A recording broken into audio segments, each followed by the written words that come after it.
Bismillahirrahmanirrahim. Assalamualaikum warahmatullahi wabarakatuh. Di sini saya akan menerangkan tentang sertifikasi layak fungsi atau SLF bangunan gedung berdasarkan sejarah atau standar peraturan SLF tentang SLF bangunan gedung tersebut.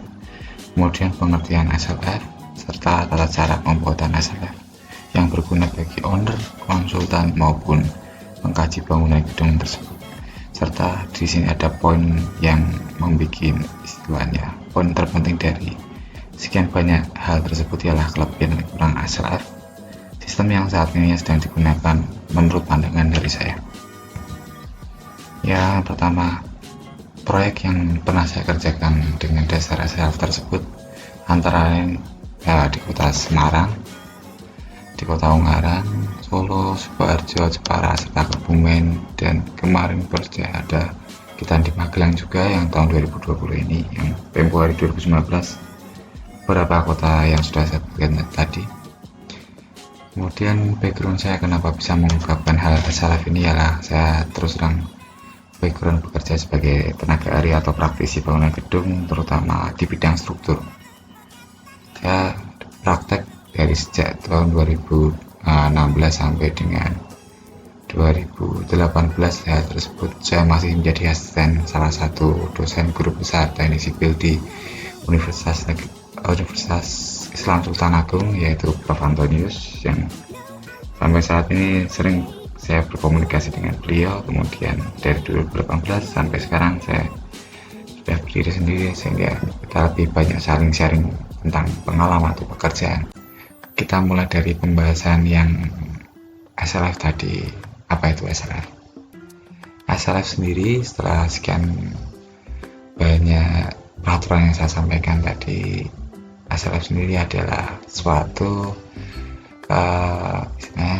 gagasan atau pemikiran terhadap bangunan tersebut agar memiliki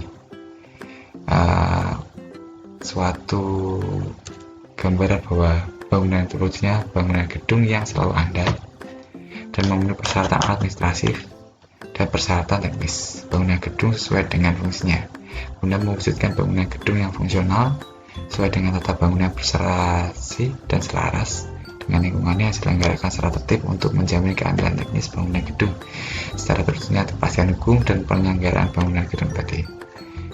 Di sini SLF tidak lepas dari proses yang namanya perencanaan, proses konstruksi, hingga SLF itu muncul proses di mana mengkontrol dari kedua proses yang sebelumnya, dari proses perencanaan maupun proses konstruksi ini sama tidak dengan yang sudah direncanakan konstruksi ini, atau dari konstruksi ada kesalahan maka dapat dikross-check di dokumen SLF ini agar ketika difungsikan bangunan tersebut dapat memberikan jaminan aman, nyaman, serta memberikan jaminan kesehatan dan kemudahan terhadap orang yang akan memfungsikan bangunan tersebut. Contoh rumah sakit ya, mungkin ada pasien, ada dokter, ada perawat dan lain sebagainya. Kalau di pabrik ya ada para pekerja, staf dan lain sebagainya. Kalau di bangunan seperti hotel apartemen ada staf, ada tamu, itu mungkin akan difungsikan, mereka akan lebih nyaman, lebih tidur ketimbang dia hanya memperhatikan brandingnya saja.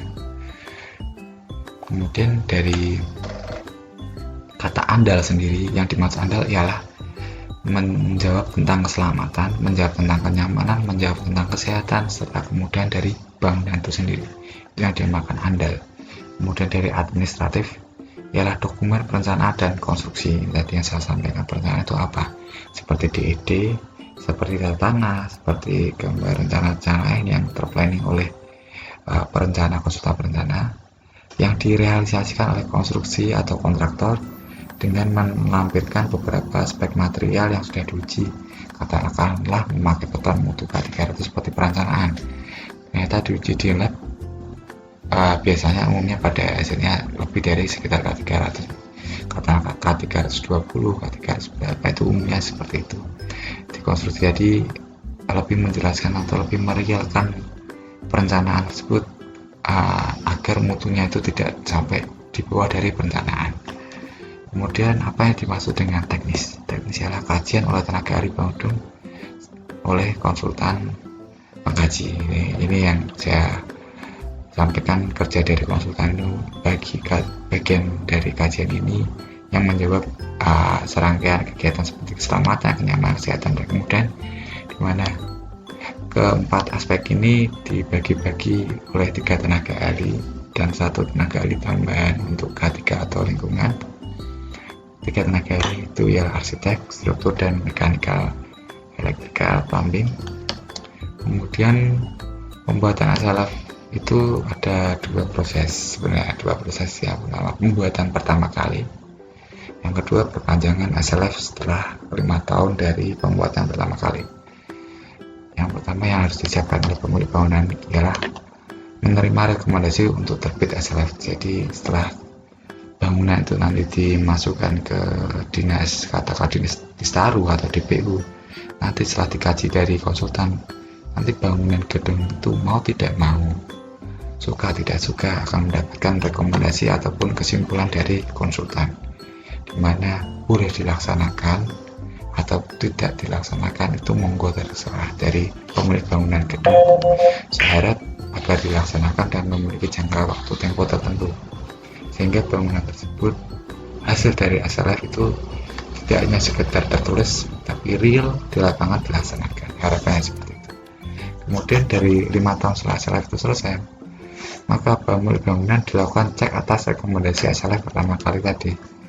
Setelah direkomendasikan ternyata sudah dikonstruksi, oke, selesai, maka SLF itu di 5 tahun ke depan mungkin sedikit banyak lebih ringan ketimbang kita harus membuat SLF untuk pertama kalinya.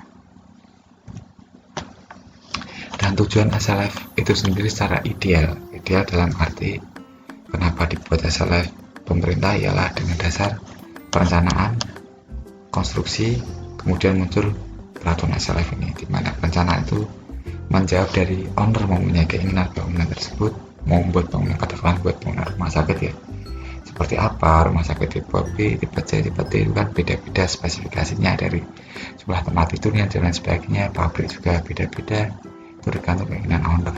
Kemudian dia panggillah konsultan perencana yang untuk mendesain bangunan tersebut dengan mungkin spesifikasi SBU R102 dengan pemerintah setempat yang memberikan izin atau menerbitkan IMD izin bangunan. Ini katakanlah pemerintah setempat diberikan izin hanya seluas 100 meter persegi ya, nanti ketika dikonstruksi ya harapannya tidak jauh dari 100 meter persegi atau pas 100 meter persegi atau mungkin bahkan kurang dari 100 meter persegi, sehingga nanti saat dilakukan SLF akan kelihatan itu berapa itu sebesar lebih kurang atau pas dari luasan lahan tersebut. Kemudian dari konstruksi tersebut kan biasanya umumnya kalau bagi pemerintah ialah lelang ataupun penunjukan langsung dengan nominal tertentu. Kemudian kalau swakelola ini prosesnya biasanya umumnya di pemilik bangunan yang swasta. Kemudian pengawasan ini proses dari pasca lelang biasanya kalau untuk bangunan negeri. Kalau mungkin swakelola atau swasta biasanya tanpa pengawasan, langsung berhadapan dengan tim teknis dari owner bangunan tersebut, memang ada mungkin 1 atau 2 orang. Setelah itu kontraktor bisa mengeluarkan aspek drawing real di lapangan seperti apa konstruksinya serta tescom material-material yang teraplikasi di lapangan seperti untuk bajanya dari lab itu ternyata dites kekuatannya berapa dan lain sebagainya. Kemudian setelah selesai dikonstruksi maka muncullah sertifikasi layak fungsi yang serangkaian dokumen perencanaan konstruksi ini nanti dikumpulkan, idealnya ada di owner, tapi tidak menutup kemungkinan owner pun harus meminta lagi ke para konsultan perencananya, mungkin karena owner banyak job dan banyak administrasi yang tumpang tindih sehingga dokumen-dokumen ini tidak tercover dengan baik. Kemudian dari SLF ini dimunculkan dari keinginan atau akibat regulasi. Contoh rumah sakit ingin memperpanjang masa operasional atau membuat izin operasional baru, maka dari dinas kesehatan mewajibkan adanya nomor SLF ini. Anda punya bangunan, Anda harus ada nomor SLF, nomor berapa itu dimasukkan di dalam online-nya si rumah sakit tersebut. Kemudian Dari situ konsultan pengkaji melakukan kajian ya. Ini tadi keinginan dari owner itu buat regulasi, sehingga owner memanggil konsultan pengkaji. Konsultan pengkaji itu sebenarnya ada dua, dimana pengkaji secara langsung itu MK atau manajemen konstruksi atau pengawas dahulu saat konstruksi. Pengkaji secara tidak langsung itu pihak ketiga yang di luar dari konstruksi bangunan tersebut, yang nantinya bakal membuka atau mengetahui tentang konstruksi tersebut dari mulai perencanaan dan saat kontraktor bekerja. Kemudian kelengkapan dokumen yang dapat dilakukan pengumpulan tepatnya ya dari administratif, mungkin dari sertifikat, terus dari tentang kepemilikan bangunan itu statusnya sewa atau statusnya milik sendirian, itu kan nanti bisa tertera di situ. Kemudian dari pelaksana konstruksi asbel drawing itu memang diperlukan, serta pemeliharaan dan pengetesan ini dari konsultan. Biasanya pemeliharaan dan pengetesan ini kan ada hammer test, ada negara hammer test, ultrasonik, mungkin itu kan opsional sebenarnya, tergantung dari konsultan pengkaji itu untuk melakukan justifikasi. Semakin banyak justifikasi semakin baik, tapi tidak menutup kemungkinan banyak pun juga tidak menjamin akan kebaikan dari justifikasinya mereka, karena mungkin ya faktor lain yang menjadikan justifikasi tersebut kurang matang seperti itu. Kondisi bangunan itu menjadi tanggung jawab konsultan pengkaji juga. Dari tata bangunan tersebut, katakanlah dahulu menghadap ke utara, ternyata di konstruksi menghadap ke barat kan itu kan juga sudah beda. Terus dari luasan bangunan, terus dari ketinggian itu kan ada perbedaan, nanti bisa terkontrol di situ dari izin perencanaan terhadap IMB-nya ini kan terkontrol di tata bangunan ini. Kemudian dari keandal bangunan ini seperti yang saya sampaikan tadi, aspeknya ialah keselamatan, kesehatan, kenyamanan, dan kemudahan. Ini gabungan dari ketiga tenaga ahli mengkaji. Arsitektur biasanya menggunakan peralatan kamera ataupun meteran untuk mengukur lahan. Kemudian dari struktur banyak sekali dapat teraplikasi.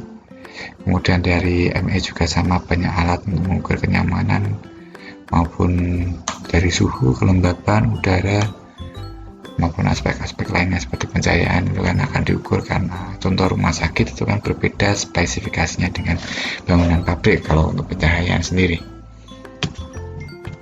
Kemudian dari tujuan SLS secara aktual atau faktual, di lapangan sendiri tidak menutup kemungkinan sikap-sikap idealis itu hampir dikatakan sedikit banyak itu mempengaruhi terhadap orang cara berpikir.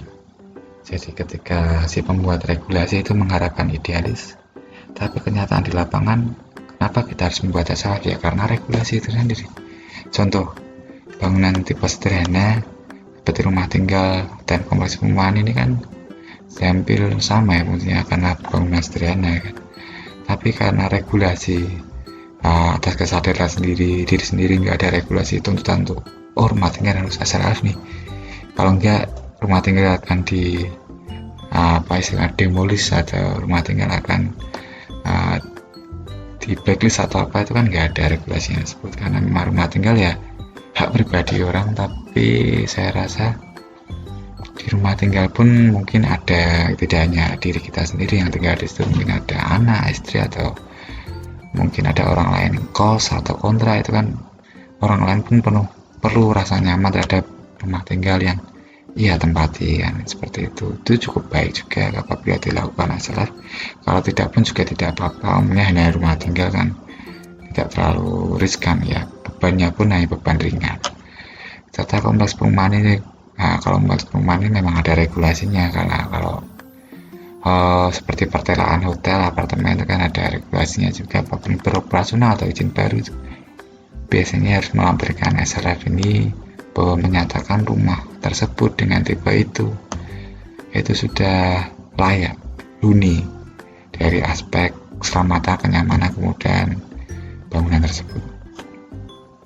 Kemudian ini untuk aspek yang kualifikasi yang untuk bangunan tidak sederhana seperti rumah sakit, pabrik, hotel, dan apartemen ini perlu dikaji ulang, karena mereka umumnya dari rumah sakit pabrik ini SLF pun ada paksaan. Kalau secara kasarnya seperti itu, paksaannya di mana? Karena regulasi. Nah, kalau perpanjangan izin perizinan baru ini kan ada regulasi, dan tanggapan saya pun baik dengan seperti itu. Walaupun tidak ada regulasi, saya rasa juga hal yang konyol untuk rumah sakit kok, masa nggak ada sertifikasi lah fungsinya kan seperti itu. Makanya saya beri tanggapan baik kalau ada regulasi tersebut. Kemudian dari pabrik sendiri kan biasanya umumnya kalau pabrik yang bayarnya istilah yang mengajak kerjasama, katakanlah pabrik A itu disponsori bayar dari Amerika sepatu Nike kan, apabila Nike ingin memberikan kontribusi atau memberikan produknya ke Indonesia untuk dilakukan produksi, pabrik tersebut harus dinyatakan nyaman karena orang yang di dalamnya nanti akan memproduksi sepatu merek Nike. Diharapkan orang yang di dalamnya itu merasa nyaman agar produk yang dihasilkan baik serta tidak menimbulkan efek samping yang berakibat buruk terhadap citra dari pabrik Nike tersebut, mungkin seperti itu. Sehingga regulasi dari investor asing ini memang penting terhadap SLF. Kemudian dari hotel apartemen ini memberikan regulasi juga tentang perpanjangan izin dan perizinan baru operasional. Ini saya dapat ini juga kemarin dari Solo, dari Hotel Aston itu juga melakukan perpanjangan izin bangunan tersebut mixed use antara hotel apartemen serta mungkin ada mall juga, ada resto dan sebagainya. Itu mixed use, dia lakukan perpanjangan SLF. Kemudian secara khusus ialah bangunan gedung pemerintah secara nasional dan gedung pemerintah secara daerah, dimana kalau nasional dan daerah ini memang dari pemerintah sendiri nggak mempush atau mengisyaratkan SLF, karena gedung pemerintah itu seyogianya, idealnya itu kan harusnya dia meng-SLF kan bangunan diri mereka sendiri, karena mau nggak mau kan swasta ini dari rumah sakit, dari hotel, pabrik ini kan dia ingin mengajukan SLF pun dia datang ke gedung pemerintahan kan, katakanlah ke DPU. Masa bangunan dia jadikan tujuan untuk mendaftarkan SLF, dia nggak punya SLF kan, itu kan hal yang sedikit lucu mungkin ya, karena bangunan yang untuk SLF ya sebaiknya dia punya SLF. Katakanlah orang nyuruh orang lain untuk melakukan sesuatu padahal dia sendiri tidak melakukannya, itu kan sama saja seperti mengajari tapi tidak pernah mempraktekkan kan, itu hal yang konyol seperti itu.